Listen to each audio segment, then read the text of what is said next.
mais qu'on arrive beaucoup plus facilement si nous réduisons nos demandes énergétiques.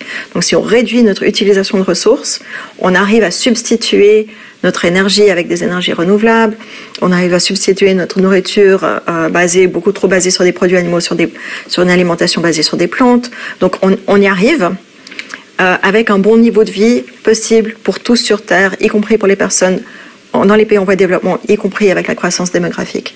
Donc ça, c'était plutôt la bonne nouvelle. Par contre, ça demande une transformation immédiate, radicale de tous les secteurs de production et consommation. Ça veut dire de nos systèmes économiques. Et c'est pour ça que ces discussions qu'on a actuellement autour d'alternatives économiques sont très très importantes. Le réchauffement climatique est réel, on y contribue à 100% en tant qu'activité humaine. Les impacts sont extrêmement graves. Nous sommes sur une trajectoire qui va vers les 3 degrés. Déjà, au-delà des 2 degrés, nous savons que nous n'arriverons pas à nous adapter aux impacts. Donc ça, c'est nouveau.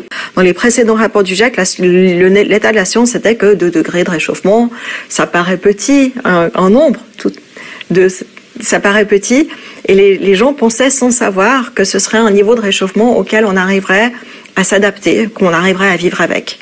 Alors qu'avec la connaissance plus précise sur les impacts réels du réchauffement, que nous voyons déjà autour de nous, ils sont d'habitude pires que ce qui était attendu à ce niveau de réchauffement-ci. Nous sommes autour des 1,2, 1,3 degrés actuellement de réchauffement. Et ce que les collègues ont découvert, c'est qu'au-delà de 2 degrés, on n'arrive tout simplement pas à s'adapter. Ça veut dire que les mesures de précaution sont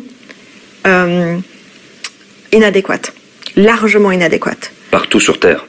Partout sur Terre. Y compris dans les pays riches qui ont suffisamment de puissance et d'énergie. Y compris dans les pays riches. C'est-à-dire que les solutions technologiques auxquelles on pense pouvoir faire recours pour s'adapter au réchauffement climatique ne nous protégeront pas à 2 degrés. Elles nous protégeront un peu, mais de loin, pas entièrement. 1,5 degré, il y a déjà à 1,2 degré, nous avons des morts, des tempêtes, des ouragans, des choses extrêmes qui se passent, des sécheresses, des famines. Ça ne va faire que s'empirer de façon assez exponentielle, en fait, avec chaque petite fraction de réchauffement en plus.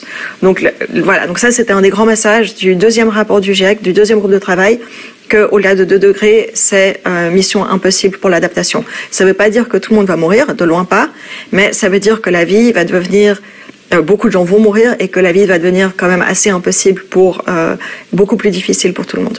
Ce qui entraîne des pressions et des conflits à un moment donné aussi. Alors ça c'est clair. Donc de toute façon nous sommes déjà à l'aube de ce monde-là. Nous le voyons autour de nous.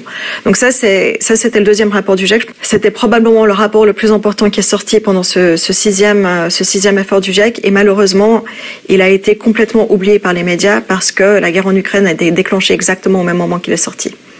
Donc malheureusement, ce message-là n'est pas du tout sorti. Le fait que ces 2 degrés qu'on pensait être plus ou moins sûrs, qu'on y arriverait les doigts dans le nez à s'adapter, l'adaptation est impossible. Ça, c'est un nouveau message qui n'est pas encore passé dans les esprits.